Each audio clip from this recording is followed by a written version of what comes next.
Muy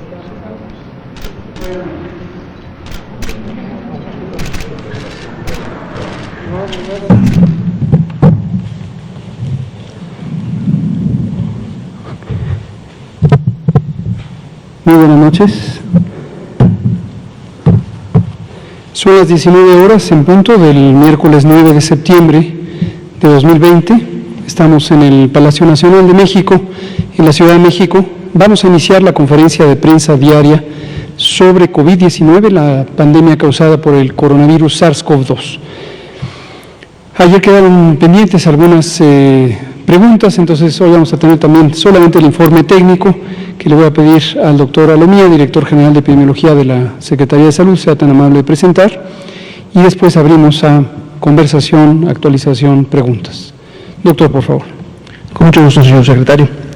Con su permiso, muy buenas tardes con todas y con todos, igual a toda la población que nos visualiza desde sus hogares o desde sus medios móviles a través de las diferentes plataformas y medios de comunicación.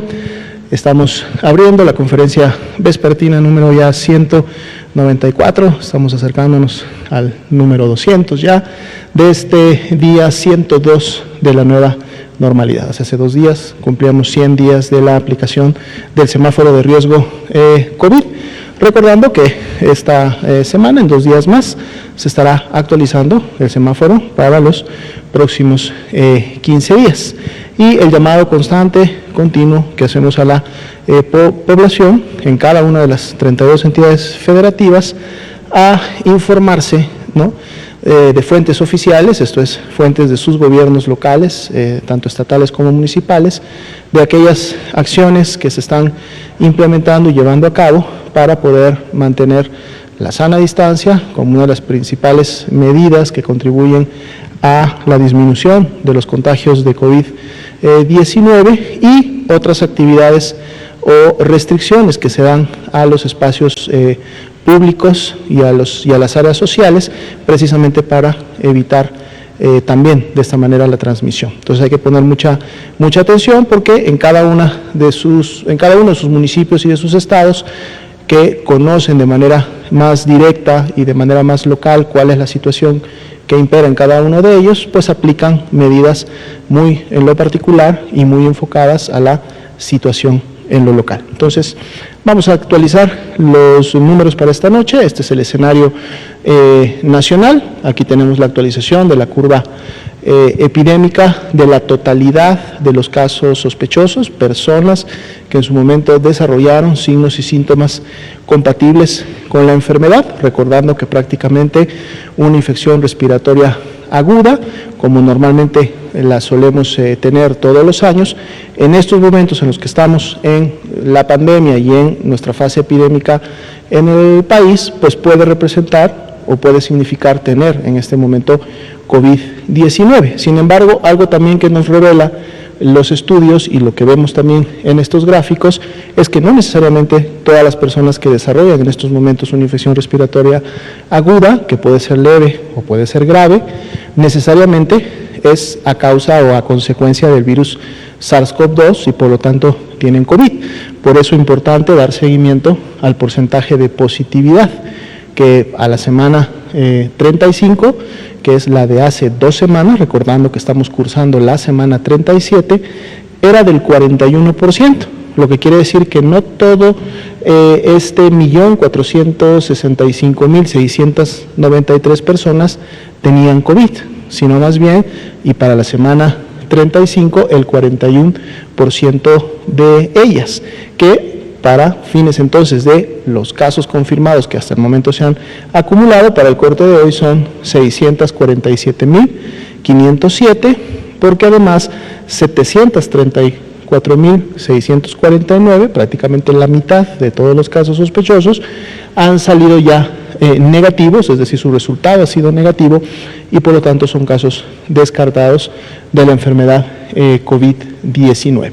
Y bueno, podemos ver rápidamente el comportamiento que han tenido los casos sospechosos en las últimas semanas. Veíamos ya ese descenso que inició en la semana número 30, que se estabilizó e inclusive tuvo un incremento en las semanas 33 y 34, y volvemos a ver un descenso ligero ya para el día de hoy de la totalidad de casos sospechosos en la semana número 35, y esa tendencia descendente precisamente del porcentaje de positividad que se mantiene, que continúa en todas estas últimas semanas.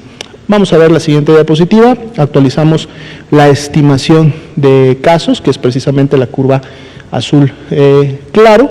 Vemos aquí mejor representada y más apreciable esta disminución de la que estábamos hablando a partir ya de la semana número 30 en adelante, una meseta que tuvimos entre la semana 33 y 34, y ya entre la 34 y 35 nuevamente una tendencia descendente que para el día de hoy miércoles todavía se mantiene, está en menos 9%, y esperamos que esta curva todavía tenga algunos cambios mañana jueves, un poco menos el viernes y un poco menos el sábado, que es cuando estaremos cerrando la semana, pero hasta el momento, ya para la mitad de la semana, todavía conservamos una disminución de menos 9% entre la semana 34 y 35. Así también las defunciones continúan con la tendencia descendente, siendo el comparativo de las últimas 2 semanas que aquí están graficadas de menos 41%. La epidemia activa, que está representada por todas aquellas personas con inicio de signos y síntomas en los últimos 14 días, se ha mantenido también en un 6%, es un indicador también que vimos bajar prácticamente en el último mes, una semana, lo teníamos alrededor del 14, 15%, continúa, se mantiene en el 6%, representando a 39.994 personas, que son las que realmente en estos momentos tienen la enfermedad COVID-19, porque además 454.982, que es prácticamente el 70%, alrededor del 70%, ya se han recuperado, han sanado de la enfermedad y ya en estos momentos se encuentran pues libres de los signos y síntomas, y además muy probablemente muchas personas de este grupo hayan desarrollado una inmunidad que, en base a la bibliografía internacional y lo que hemos estado observando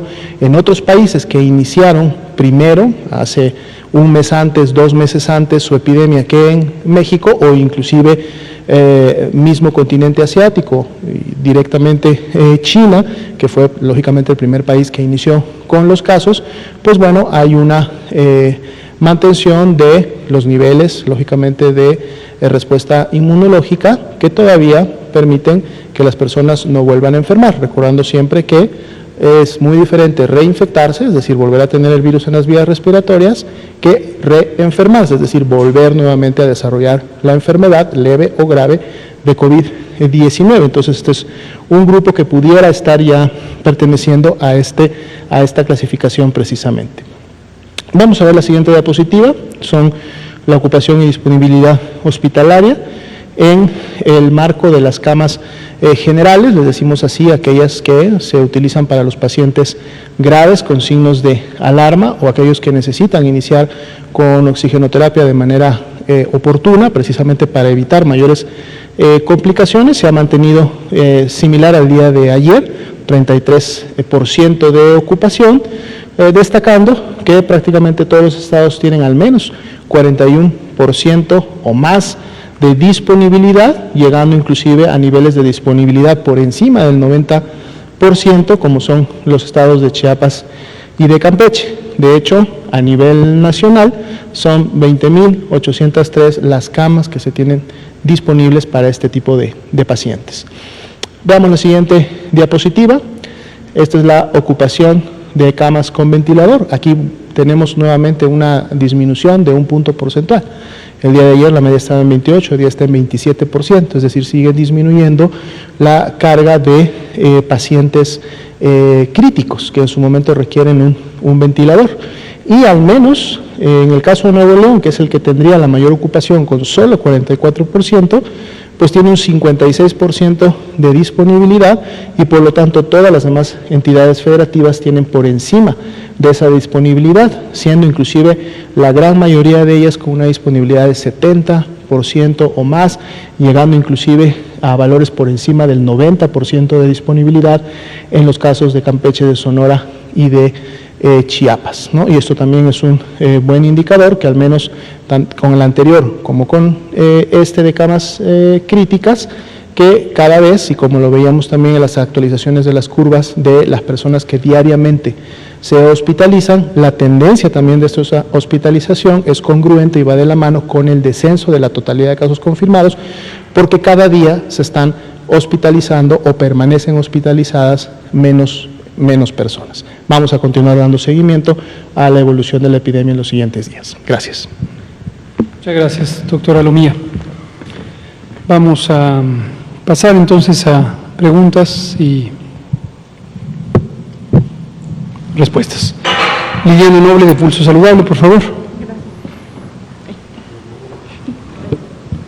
Buenas tardes, Liliana Noble, de Pulso Saludable. Doctor Gatell, hoy en la mañana hubo un webinar donde 6 exsecretarios de salud hablan sobre el panorama o la visualización que ellos tienen de lo que ha sido hasta este momento la pandemia en el país. Y ellos presentan un documento que mencionaron hoy, que le iban a hacer llegar, no sé si usted ya lo tenga, si ya lo revisó, si ya lo vio. Es un documento que habla de cómo controlar la epidemia en 8 semanas y a través de 14 propuestas, con el único objetivo que ellos mencionan, y la preocupación es pues que no siga existiendo tanta cantidad de muertes. Y yo le quisiera preguntar justamente eso, si ya se pusieron en contacto con usted o con el secretario o incluso con el presidente, si ya pudo ver este documento. Yo quise descargarlo porque está en esta aplicación, pero se sigue descargando. Entonces no sé si sea mi celular o no sé si alguno de los compañeros también ya lo pudo haber descargado, y lo quería imprimir y enseñárselo, pero bueno, se sigue descargando. Entonces, pero bueno, me quisiera conocer su opinión, si ya lo sabe, etcétera. Gracias. Muchas gracias.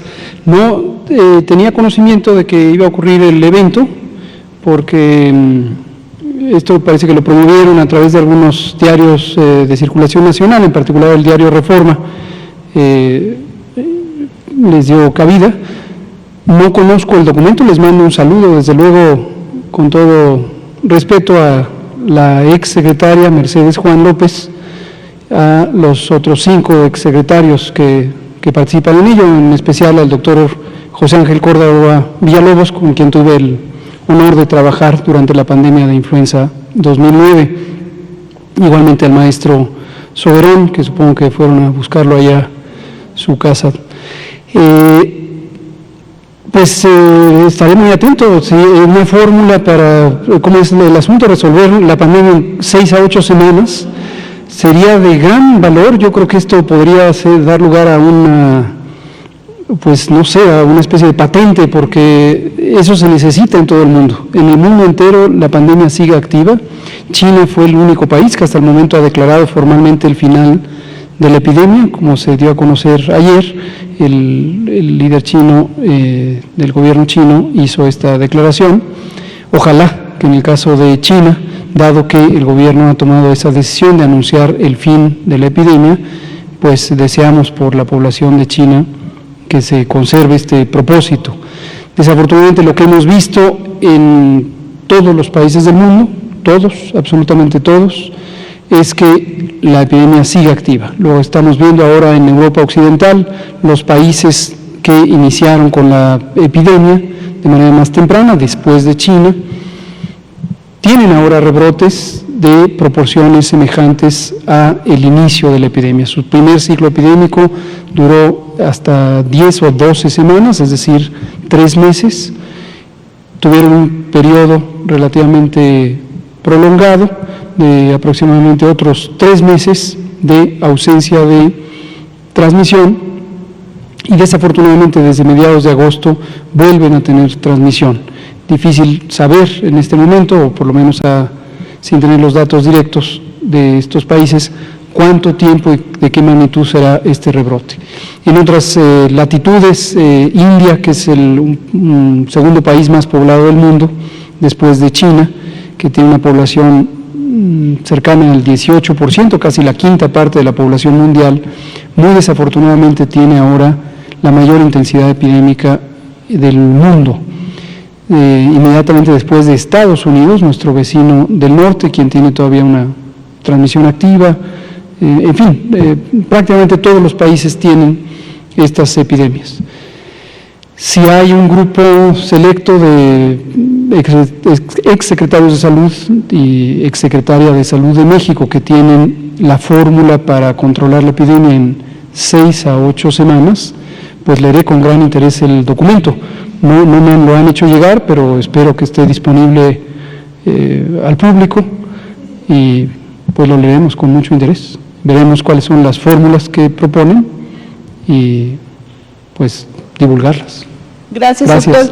Y una segunda pregunta. La Organización Mundial de la Salud designó al expresidente Ernesto Zedillo como uno de los integrantes del panel independiente que investigará la respuesta a la pandemia. Yo entiendo, hasta donde llega mi conocimiento, que usted también tiene ahí una labor. Mi pregunta sería, en este rubro en el que él va a estar, ¿ustedes tendrían oportunidad de platicar o de trabajar juntos o es algo independiente de lo que usted va a hacer y a lo que él va a hacer? Gracias. Son dos comités independientes, es parte del proceso de evaluación que tienen las organizaciones internacionales. En el caso de la Organización Mundial de la Salud, existe un mecanismo contemplado por el Reglamento Sanitario Internacional que se conoce como el Comité de Examen. El Comité de Examen es un grupo técnico que se conforma ex profeso, de manera deliberada, específica, para evaluar la respuesta de la organización. Así se hizo en 2010, después de la pandemia de influenza. Por cierto, nuestro querido colega, el doctor José Ignacio Santos, quien hoy es el secretario del Consejo de Salubridad General y ha sido asesor de inmunizaciones tanto para la Organización Mundial de la Salud como para la Organización Panamericana de la Salud, fue un miembro del comité de examen que evaluó la pandemia, la respuesta de la OMS a la pandemia de influenza 2009. Pero este mecanismo está establecido por el reglamento sanitario y para ese propósito se establece lo que se llama la lista de personas expertas. En esta lista de personas expertas se recluta a nivel mundial personas que no necesariamente tienen que representar a cada país, aunque se busca una diversidad geográfica, cultural y desde luego de formación técnica de las personas. A partir de esa lista de expertos o de personas expertas se selecciona en su momento, no ha sido todavía el momento, se seleccionará el grupo de personas que participará en el comité de examen.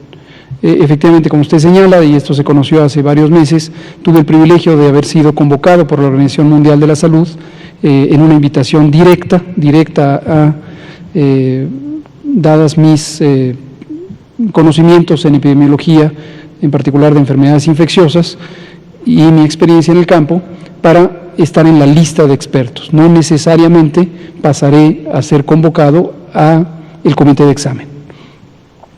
Este es un comité. Y por el otro lado se dispuso un comité con mayor separación aún respecto a la Organización Mundial de la Salud, y en él se convoca una serie de personas que tengan alguna experiencia. No conozco los criterios específicos de selección, pero por la lista parece ser que no necesariamente son personas con experiencia en el manejo de epidemias.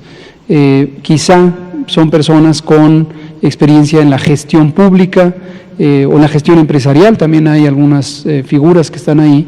Solamente de la lista que se dio a conocer de 15 personas, hay 2 que tienen un conocimiento de salud de manera específica o se puede inferir por sus perfiles curriculares. Pienso que en general, como mexicanos y como mexicanas, es motivo de orgullo que una persona de nuestra nacionalidad sea convocada. Yo no conozco las experiencias específicas del doctor Ernesto Zedillo, pero me da gusto que haya sido convocado como mexicano a formar parte de un comité de evaluación. Gracias. Héctor García, periódico Basta, Grupo Cantón. Subsecretario, retomando la pregunta que le hizo la compañera de los secretarios de salud, más allá de estas recomendaciones o de estas propuestas que hacen, ¿cuál sería más bien su postura efectivamente de que estos personajes que bueno, de una u otra manera trabajaron en los últimos 20 años la salud de nuestro país, estén haciendo este tipo de recomendaciones o propuestas? Pues siempre es alentador que haya gente que tiene iniciativa.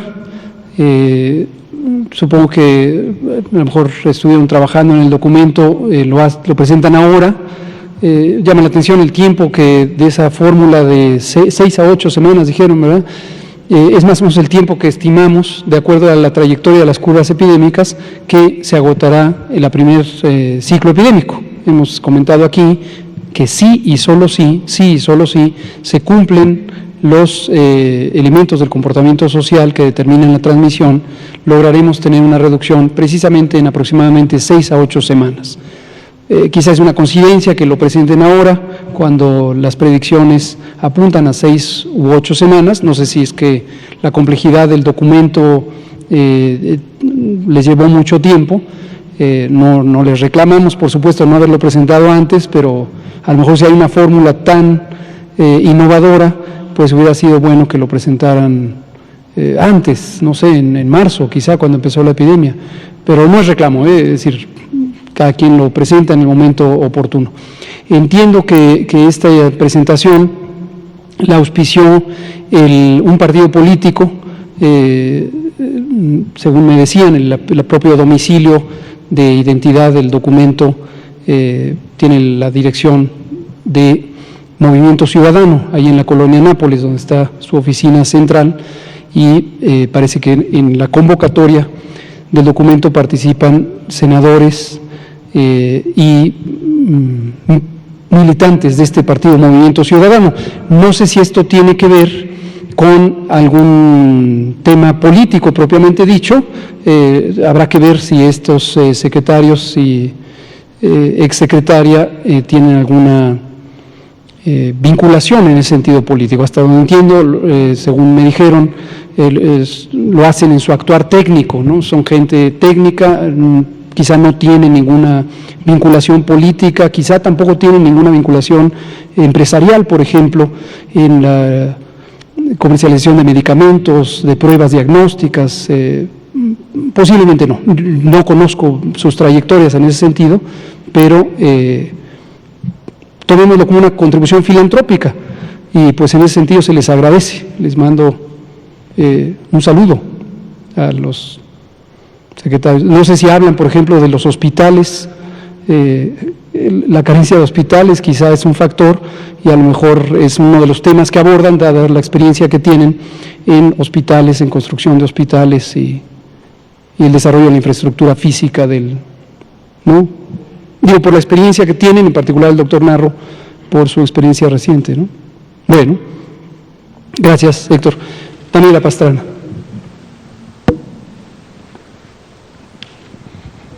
Gracias, doctor. Buenas noches. Yo les quiero preguntar sobre si han estudiado las cepas del virus que llegó a México. Nosotros hace como 10 días publicamos un trabajo a partir, de muchas cosas, pero nos llamaba la atención un estudio que salió muy recientemente en Italia, y que hablaba, concluían los científicos en Italia, porque estaban estudiando por qué Lombardía, que es una región que duró mucho tiempo con la epidemia muy alta, porque ahí, no se podía controlar, y una de las conclusiones a las que llegaron es que habían llegado 4 cepas distintas del virus que inició en China, y que pues básicamente una era muy agresiva, y mientras estaban cerrando la frontera o los vuelos de China, pues ya tenían ahí el virus que venía de Alemania en esta cepa, ¿no? Entonces, no sé si recuerda, yo hace unos meses le pregunté algo de por qué Asia no, y siguiendo esa misma ruta, o sea, las tendencias indican que a finales de este mes, pues América Latina estarán casi todos los países en los primeros lugares de letalidad, ¿no? Entonces, quería saber si han estudiado aquí qué cepas hay, si hay unas mutaciones, o que esa es una cosa que creo que había preguntado Ángeles hace como 3 meses, ¿verdad? Y luego se nos olvidó. Y sobre todo por esto que decía ayer, de lo de la influenza del virus de la influenza, que la vacuna tiene una efectividad del 40% y que además sabemos que tiene que cambiarse las vacunas cada año porque el virus cambia. Sobre todo lo que quiero llegar a saber es si este virus puede tener un comportamiento similar en el sentido de que tendremos que estar preparados a que vaya cambiando, que vaya teniendo estos... no sé si son mutaciones o son si es unas variaciones del virus. ¿Cómo no? Gracias, Daniela. Efectivamente, ya lo había usted preguntado y es muy útil que lo pregunte periódicamente porque periódicamente se puede informar sobre las mutaciones. Arturo lo preguntó también, Arturo Contreras, su colega, hace unas pocas semanas, y es muy útil tenerlo presente periódicamente. Los virus, de manera general, se clasifican en 2 grandes ramas: los que tienen un material genético del ácido, conformado por una sustancia que se llama ácido desoxirribonucleico, y los que tienen un material genético de ácido ribonucleico, la letra D versus la letra R. La importancia de eso es que la primera molécula, el DNA o ADN, es más estable, pero además son virus más evolucionados, son virus que tienen una, vamos a llamarle, maquinaria de procesamiento, de replicación, en la que están involucradas diversas proteínas que permiten, lo voy a decir de una manera un poco alegórica, un control de calidad del proceso de replicación. Los virus no son partículas vivas, esto también hay que tenerlo presente. ¿Por qué razón no son partículas vivas? Porque necesitan otro ser vivo, que es una célula, para multiplicarse. No pueden por sí mismos multiplicarse, son necesariamente parásitos, parasitan células de otros organismos, los humanos, las demás especies animales, incluso las plantas. Y cuando se replican, replicar es el acto de multiplicarse, también lo diré de manera metafórica, esclavizando a las células, es decir, forzando, mandándoles una señal química que está codificada precisamente en el material genético, y entonces obligan a la célula a que utilice su maquinaria de procesamiento de proteínas y de multiplicación de del material genético para construir copias. Los virus DNA tienen mecanismos de control de calidad, desde luego esto es producto de la evolución, y son más estables, es más infrecuente que haya mutaciones. En cambio, los virus RNA en general carecen de estos mecanismos de control de calidad, de revisión y reparación de la multiplicación del material genético, y por lo tanto son muy propensos a las mutaciones. La influenza es un virus RNA, COVID-19 es un virus RNA, y hay múltiples virus que son RNA y que causan infecciones comunes en los seres humanos. La longitud de la hebra de RNA en la mayoría de los virus RNA tiene un tamaño parecido, que es 40.000 eslabones, eso es como una cadena, y tiene 40.000 eslabones. Y como carecen de un mecanismo de control de calidad, en la replicación, cada 40.000 copias implica la probabilidad de que al menos una de los segmentos falle.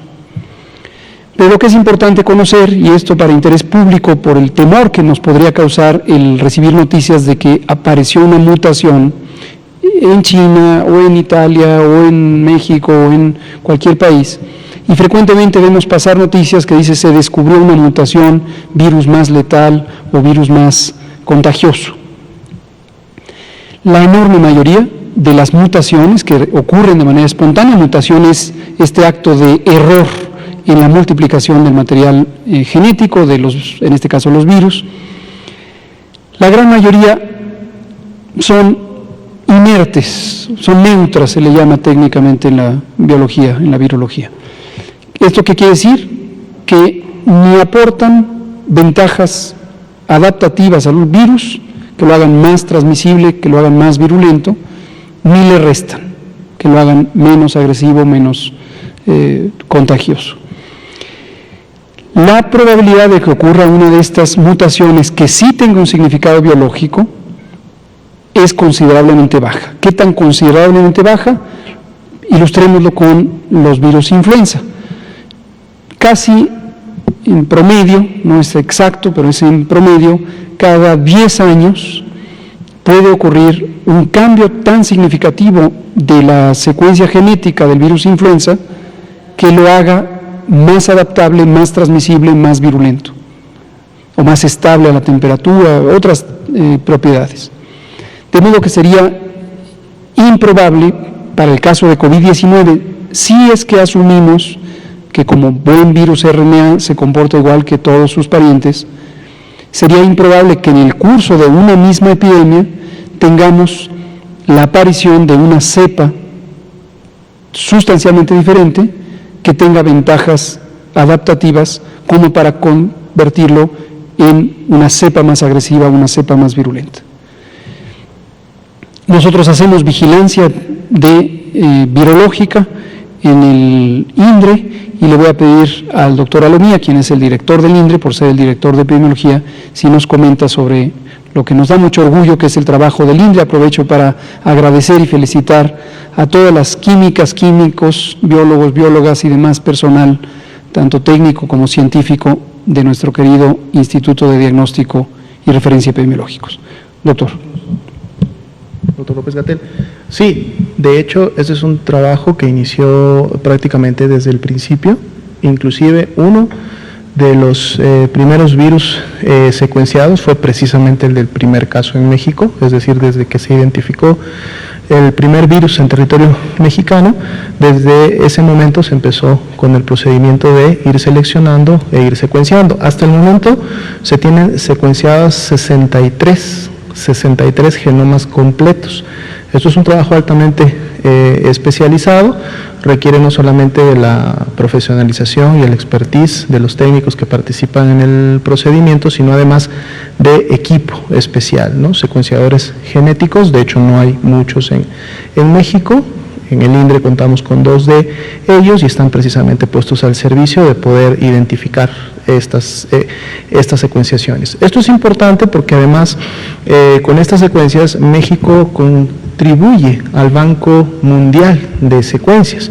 Y esto es importante porque entonces de esta manera México pone a disposición de todo el grupo y equipo científico internacional lo que en su momento está circulando en el país, pero además a través de este banco México también puede conocer qué es lo que están circulando en otras partes del mundo. Y aquí una ventaja importante es entonces que al poder conocer qué está circulando y saber qué tenemos en México, podemos en un momento empezar a inferir o comparar de que lo que está circulando en México también previamente estuvo circulando en alguna región del mundo. Si ustedes recuerdan, por ejemplo, los primeros casos confirmados que tuvimos en el país tenían el antecedente de viaje a Europa y específicamente a un país que era Italia. Y efectivamente cuando se realiza la secuenciación genética de este tipo de virus y se hacen los comparativos correspondientes, esta técnica también nos permite confirmar que efectivamente esos primeros casos que se clasificaron en un primer momento solo basados en el antecedente epidemiológico como importados, efectivamente eran importados porque corresponden a la misma secuencia que en su momento se logró también aislar, genotipificar y subir este banco de datos de los casos que estaban circulando en Italia.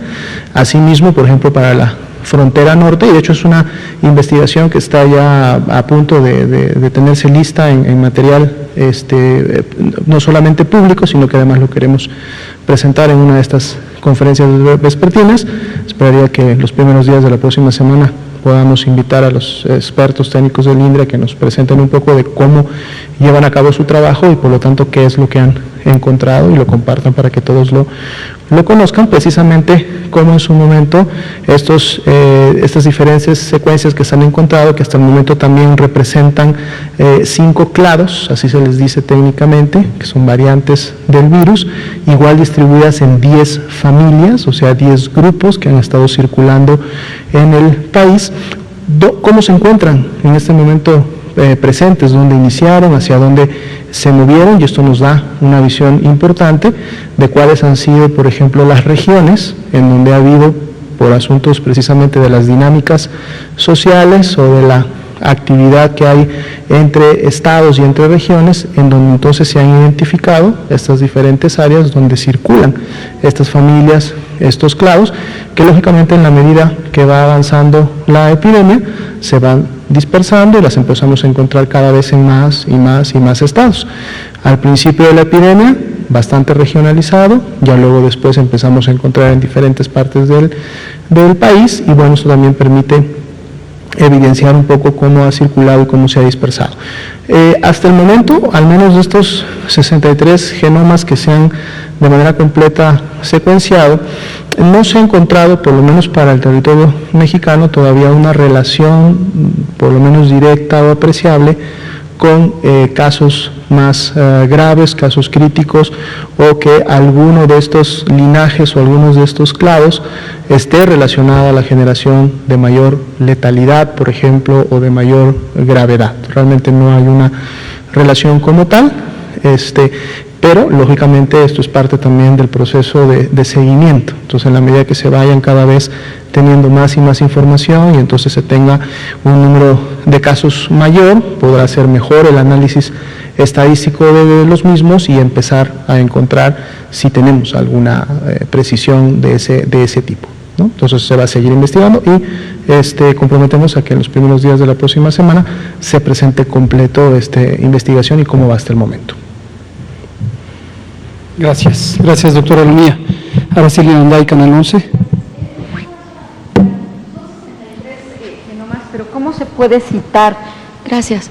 ¿Cómo se puede citar para que entiendan, digo, en un lenguaje no tan técnico? Son 63 genomas, de estos se desprenden 10 grupos y son estos 10 grupos los que están circulando en todo el país. ¿Cómo se puede citar en una frase lo que acaba de decir? Gracias. De hecho, estos 63 genomas precisamente representan a 63 casos confirmados, ¿no? Empezamos con 63 personas que en su momento desarrollaron signos y síntomas, se les tomó la muestra, se confirmó y entonces ahora de esa muestra que se obtuvo y que fue positiva, esas 63 muestras positivas se pudo aislar, rescatar el virus como tal, y entonces este virus entró al proceso de genotipificación y de buscar el genoma. Como sabemos, los virus están compuestos, como explicaba hace un momento justo el doctor López-Gatell, de estos diferentes componentes. Entonces los equipos tienen la capacidad de poder identificar cada uno de estos componentes y entonces generar un mapa de cómo está compuesto todo el virus. La ventaja o el resultado de poder tener este mapa completo, por eso se dice que es un genoma completo, es decir, lo que se hizo en el INDRE fue tomar el virus y revisarlo, mapearlo completamente, conocer toda su estructura, permite entonces hacer estas comparaciones con virus que en otras partes del mundo han realizado el mismo procedimiento, entonces por lo tanto tener esas comparaciones.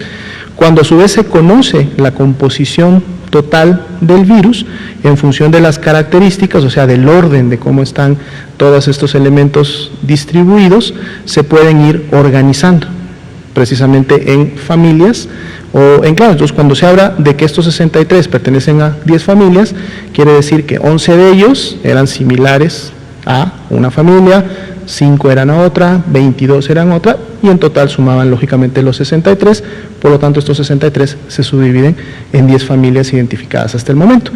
Esto lógicamente no deja de lado que en la medida que se vaya secuenciando más, pudiera encontrarse una 11ª familia, una 12ª familia, o que las que vayan saliendo se vayan acomodando y pertenezcan a estas primeras 10.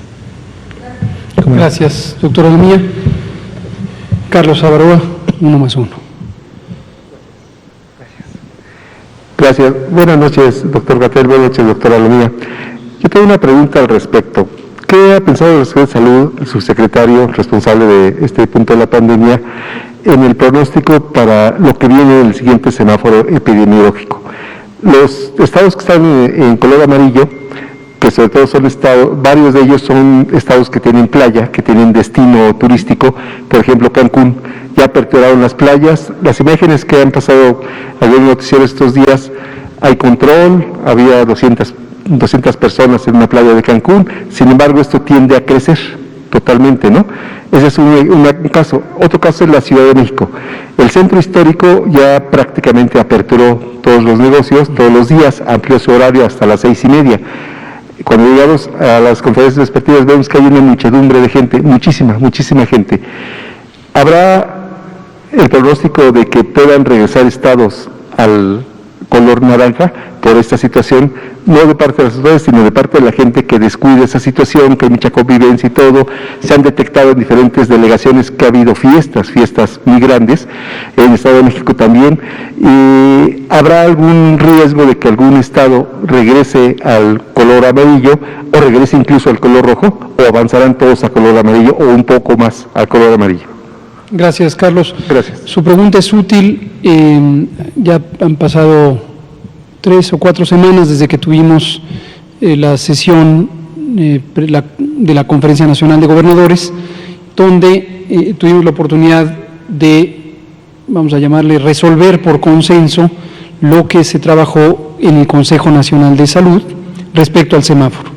¿Por qué digo resolver? Porque recordarán que hace algunas semanas el tema técnico del semáforo empezó a estar en la narrativa pública más en voz de los actores políticos.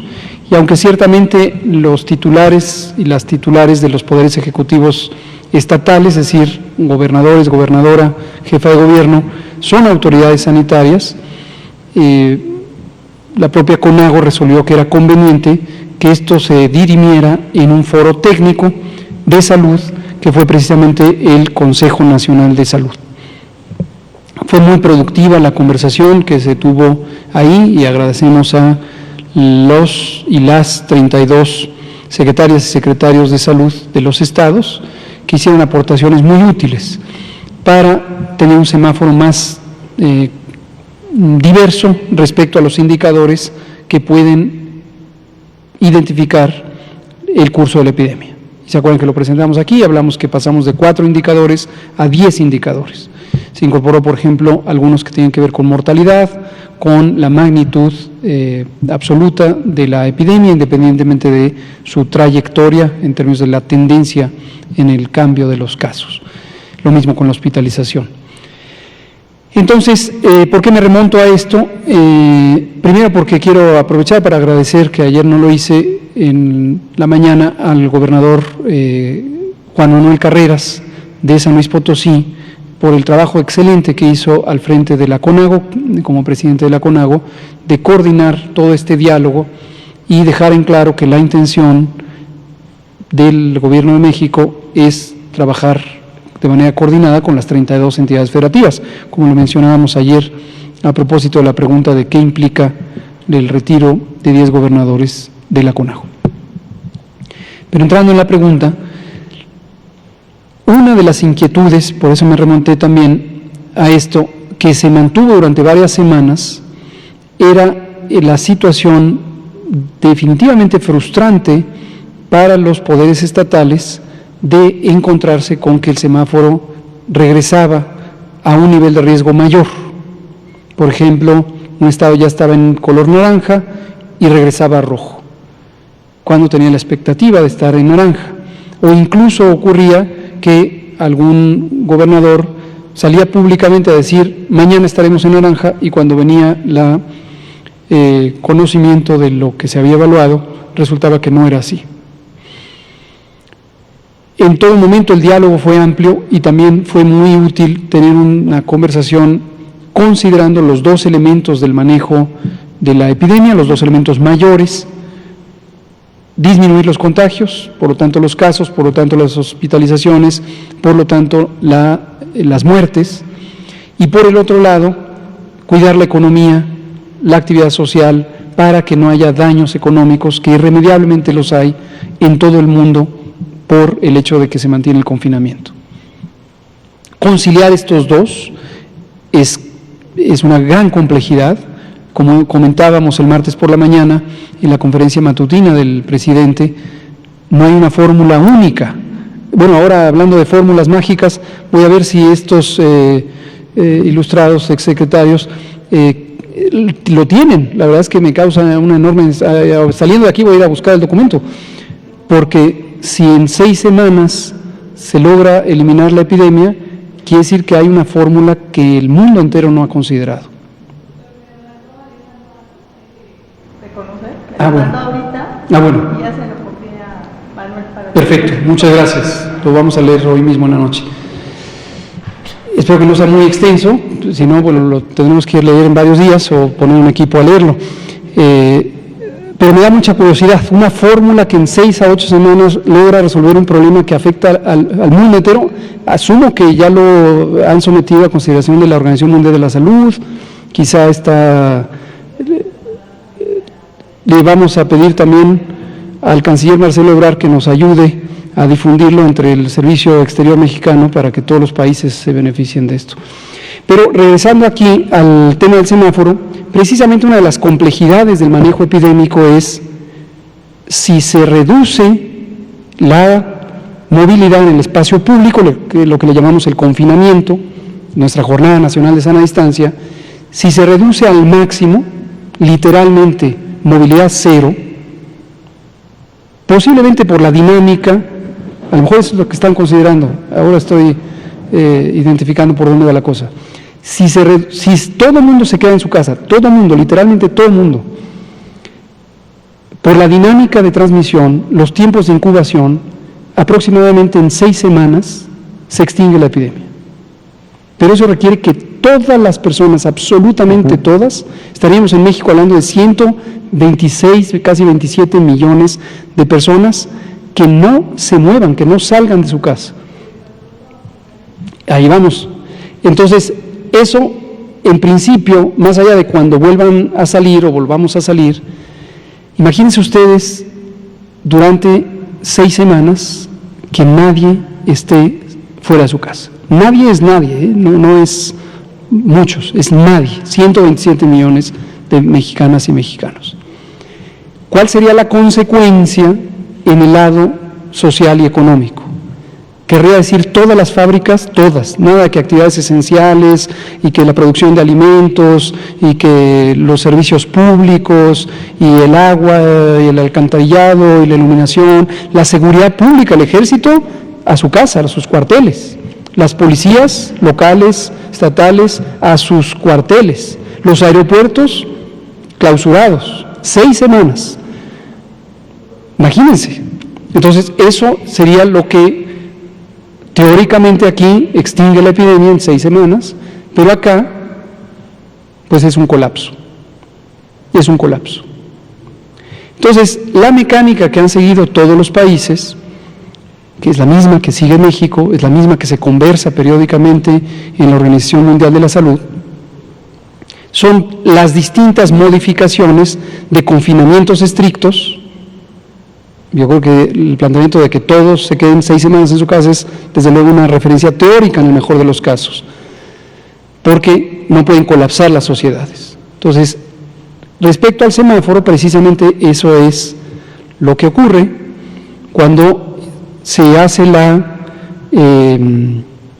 estimación del riesgo COVID, se consideran los parámetros de la transmisión de la enfermedad, de la intensidad epidémica, de la ocupación hospitalaria, de la capacidad residual, ahora también de la mortalidad, las trayectorias, las magnitudes absolutas, etcétera. Y lo que han comentado los gobiernos estatales es, y del otro lado, en la parte económica, ¿qué indicadores podríamos tener sobre el daño a la economía? Si viéramos la economía como un fenómeno, como un paciente, vamos a pensar que es una persona enferma, uso aquí una metáfora que le he escuchado a mi querido amigo y compañero subsecretario Ernesto Acevedo, subsecretario de Economía, de Industria, Comercio y Competitividad, que es el estado de salud de la economía. Y entonces hay que estar encontrando los balances. Técnicamente, claro que puede ocurrir que un semáforo de riesgo COVID que estaba en naranja ahora pase a rojo, que uno que estaba en amarillo pase a naranja, incluso que uno que estaba en amarillo pase a rojo, porque el semáforo de riesgo COVID lo único que hace es una apreciación objetiva, numérica, basada en la evidencia documental de la información que producen los propios estados sobre el curso de la epidemia. Entonces sí puede pasar. ¿Qué tan deseable es que pase? Es deseable en la medida en que daría una señal de precaución o de alerta para decir, cuidado, si se sigue desconfinando a esa velocidad, puede haber rebrote. Esto lo hemos dicho múltiples veces. Todos los países del mundo, al interior de cada país, todos los estados, al interior de cada estado, todos los municipios están en riesgo de rebrote, mientras no se acabe la epidemia.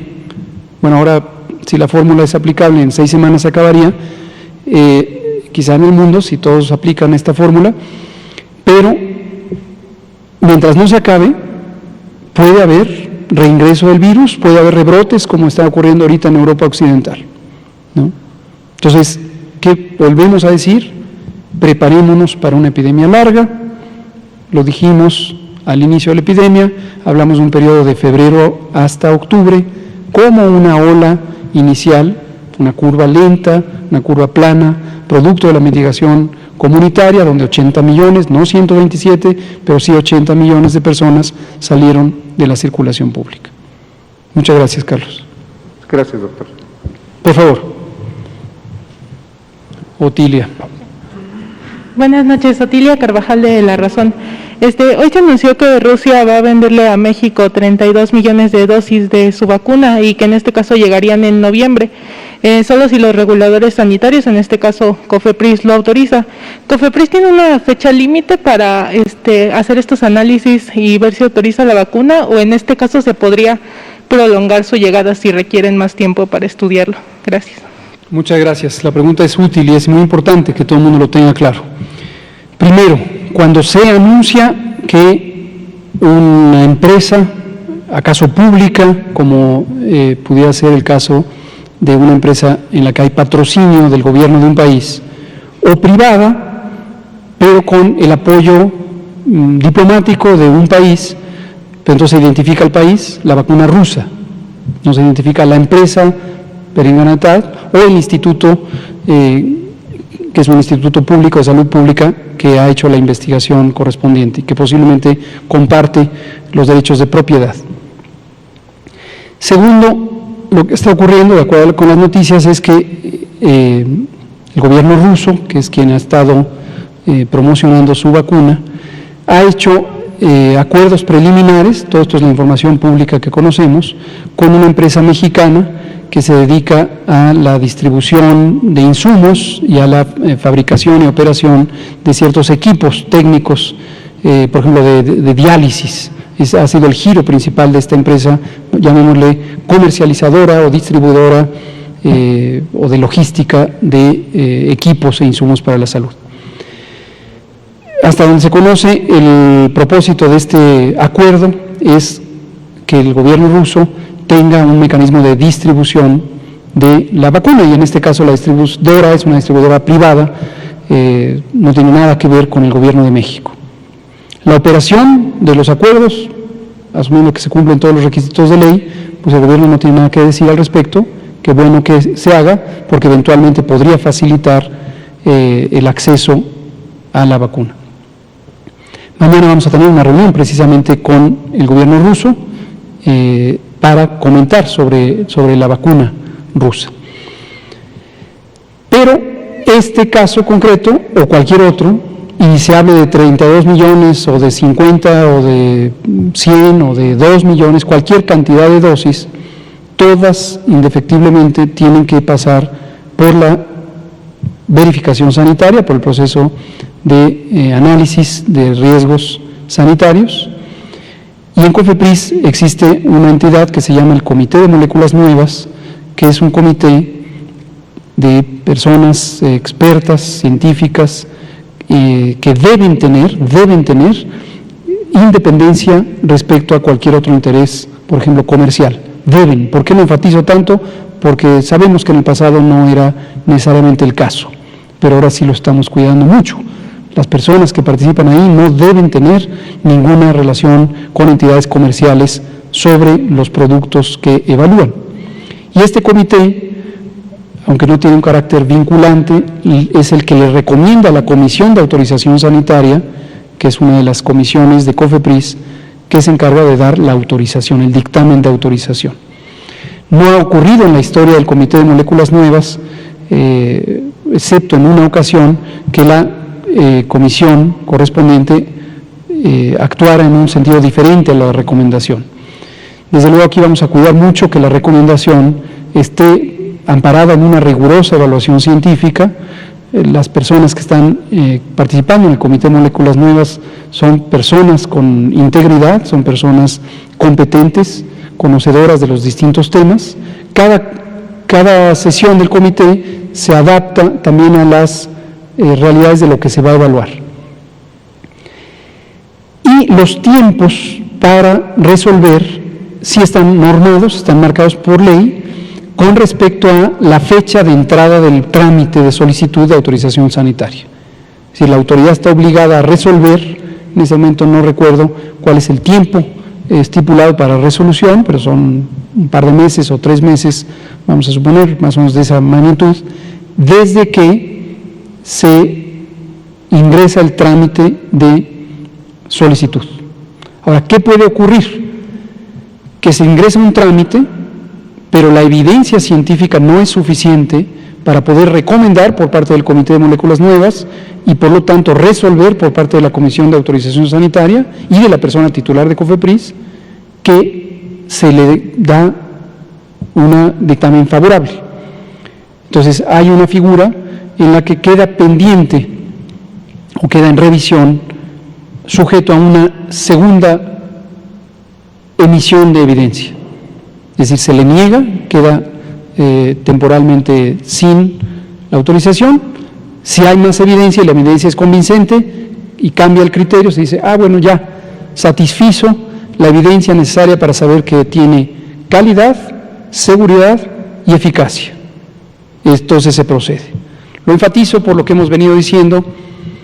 Esto es un asunto sumamente delicado y ninguna autoridad sanitaria del mundo debería dar un trámite rápido, es decir, desde luego no debe haber trabas burocráticas o ineficiencia, pero no debe haber un trámite que desconozca la calidad de la evidencia científica o que por alguna clase de presión dé un dictamen favorable cuando no hay la seguridad o la razonable garantía de seguridad precisamente sobre la seguridad, eficacia y calidad de los productos. Y mencionaba yo, creo que ayer o anteayer, que en la historia de las vacunas existen, y en la historia reciente de vacunas, existen productos que parecían muy prometedores, y un ejemplo es la vacuna contra el dengue, y que cuando llegó el momento, se revisó la evidencia, no tenían la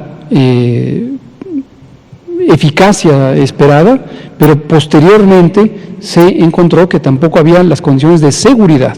Es una historia amplia, un día la platicaremos quizá en otro contexto, pero vale la pena echarle un ojito porque México ahí tuvo un papel muy característico. Esto fue en 2015, fue en el sexenio pasado, y ha sido sujeto de una controversia internacional interesante. Muchas gracias. Nos queda 1 minuto, entonces ya no da tiempo exacto. Son las 19:59, muchas gracias. Aquí terminamos la conferencia de prensa del miércoles 9 de septiembre. Muchas gracias.